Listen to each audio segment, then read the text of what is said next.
Mais d'abord, le journal de 8h sur Europe 1, Fanny Marceau. Bonjour Fanny. Bonjour Dimitri, bonjour à tous. C'est une grille de collège devenue scène de crime. Et à l'heure qu'il est, tous les élèves du collège Françoise Dolto de Nogent en Haute-Marne la franchissent pour retourner en classe. Mardi, Mélanie, assistante d'éducation de 31 ans, y a reçu 7 coups de couteau assénés par un élève de 3e. La mort de cette surveillante, mère d'un garçon de 4 ans, est forcément dans tous les esprits ce matin. Bonjour Mélina Fachin. Bonjour Fanny, bonjour à tous. Envoyée spéciale d'Europe 1 à Nogent, retour au collège, donc dans une ambiance pesante pour les 300 élèves de l'établissement. Ce sera surtout ce matin un moment d'écoute et de vive émotion, Mélina. Oui, les premiers élèves et leurs parents commencent à arriver devant la grille du collège à laquelle sont accrochées des dizaines de fleurs. Gabrielle, âgée de 13 ans, scolarisée en 4e et accompagnée de sa maman Danielle, est un peu anxieuse.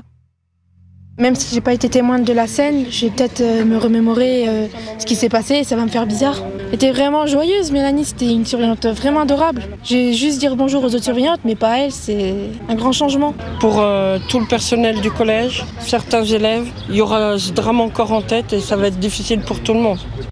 Une cellule psychologique est toujours à la disposition des enfants et comme dans tous les établissements scolaires de France, les collégiens observeront ici à midi une minute de silence en hommage à Mélanie. Alors hier, Mélina, le procureur de Chaumont a rapporté les premiers mots du meurtrier présumé. Il en a dressé même un portrait glaçant. Oui, ce garçon de 14 ans apparaît très détaché depuis qu'il est en garde à vue. Il reconnaît les faits et assure que son projet était clair. Il voulait tuer une surveillante, n'importe laquelle, parce qu'il ne supportait plus leur attitude. Le collégien n'éprouve aucun regret ni compassion. Il voulait, dit-il, faire le plus de dégâts possible ce matin-là en prenant un long couteau d'une trentaine de centimètres dans la cuisine de ses parents. Sa garde à vue devrait être levée dans les toutes prochaines heures. Il sera ensuite très vraisemblablement déféré devant un juge d'instruction pour sa mise en examen. Il encourt jusqu'à 20 ans de prison. Merci Mélina Fachin en direct de Nogent en Haute-Marne pour Europe 1. Notez que la marche blanche pour Mélanie aura lieu demain soir 18h à Nogent. Elle débutera devant le collège Françoise Dolto. Et pour enrayer cette épidémie d'attaques au couteau, comme il l'appelle, François Bayrou a décidé mardi soir d'interdire la vente de couteaux pour les mineurs. Elle devrait être effective d'ici 15 jours. Réelle mesure ou effet d'annonce pour les armuriers et les boutiques spécialisées dans les ventes de couteaux. En tout cas, cela n'aura aucun intérêt. Reportage dans le Nord du correspondant d'Europe 1, Maximilien Carlier. Couteau japonais et lame de 8 à 33 cm exposées dans ce magasin spécialisé. Pour Gaëtan, le responsable, interdire la vente de couteaux aux mineurs est absurde. C'est un peu un non-sens parce que de toute façon, on n'a jamais vendu de couteaux aux mineurs. Voilà. Toujours la présence d'un parent, c'est la règle. Ou une pièce d'identité si on a un doute. Je pense que voilà, avec tout ce qui se passe aujourd'hui, les incidents, effectivement, il faut réagir.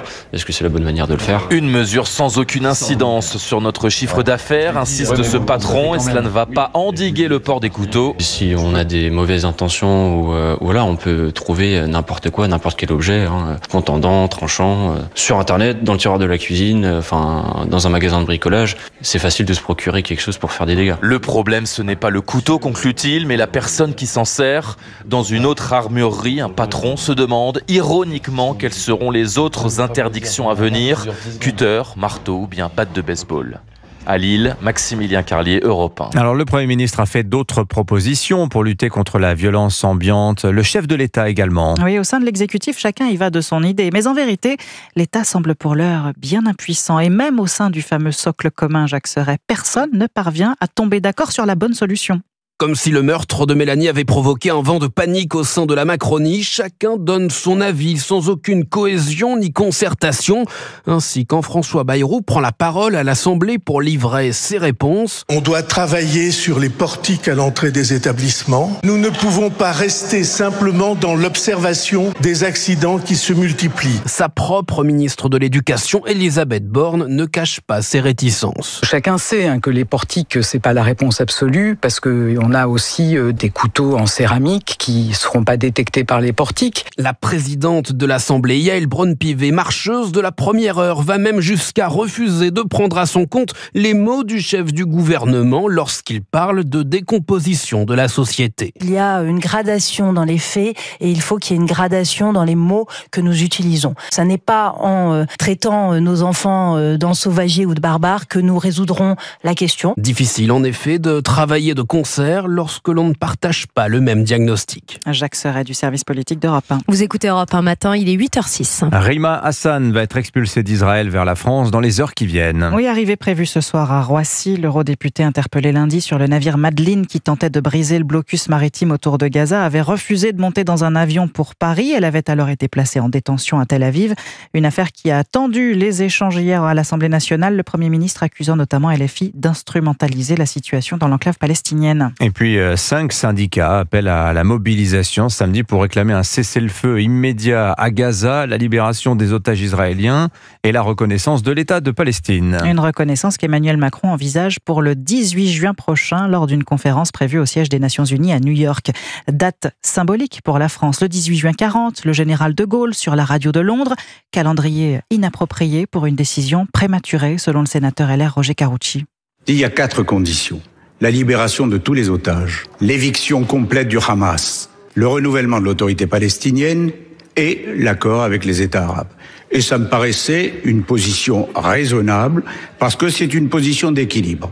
Aujourd'hui, aucune de ces 4 conditions n'est remplie. Le 18 juin 1940, le général de Gaulle a dit non à l'horreur nazie. Ne donnez pas le sentiment, le 18 juin 2025, que la France et le chef de l'État se soumettent à l'horreur islamiste. Roger Carucci hier au Sénat lors des questions au gouvernement notait par ailleurs qu'Israël annonce avoir récupéré les dépouilles de 2 otages lors d'une opération dans le sud de la bande de Gaza. Parmi elles, celle de Yair Yakov, enlevé lors de l'attaque du Hamas le 7 octobre 2023 en Israël et tué le même jour par les terroristes islamistes. Allez, cette question, le Paris Saint-Germain va-t-il déménager ? La question se pose alors que le club est en guerre ouverte avec la mairie de Paris. L'administration Hidalgo refuse de lui vendre le Parc des Princes. Le champion d'Europe fait donc jouer la concurrence et s'intéresse désormais à 2 nouveaux sites, l'un à Poissy dans les Yvelines au nord de Paris, l'autre à Massy en Essonne au sud de la capitale. Cyril de la Morinerie. Oui, en retenant 2 sites loin de Paris, le PSG met la pression sur la maire Anne Hidalgo. Il y a d'abord la ZAC de la Tuilerie à Massy, proche des transports, et surtout un vaste terrain appartenant à Stellantis à Poissy, situé à quelques kilomètres du centre d'entraînement. Cette deuxième option a beau être séduisante, le député des Yvelines et ancien maire de la ville, Carl Olive, espère malgré tout que le PSG restera dans son enceinte historique. Le berceau du club en termes de compétition reste le Parc des Princes. Et si demain on nous disait que le Parc des Princes peut être agrandi in situ, ce serait formidable pour l'ensemble des supporters et le supporter que je suis. Car pour rester compétitif, le PSG devra soit rénover le Parc des Princes, soit bénéficier d'un nouveau stade plus vaste, confirme Vincent Chaudel, économiste du sport. Le Barça rénove actuellement le Camp Nou, Bernabéu pour le Real a été rénové. Donc oui, c'est un sujet stratégique pour un club. Mais construire une nouvelle enceinte coûtera 1 milliard d'euros et prendra beaucoup de temps.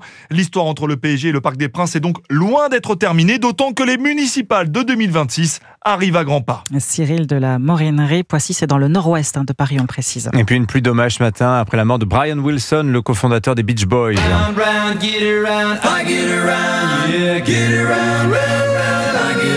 Compositeur de génie, c'est lui qui avait enchanté la Californie des années 60 avec des tubes comme celui-ci.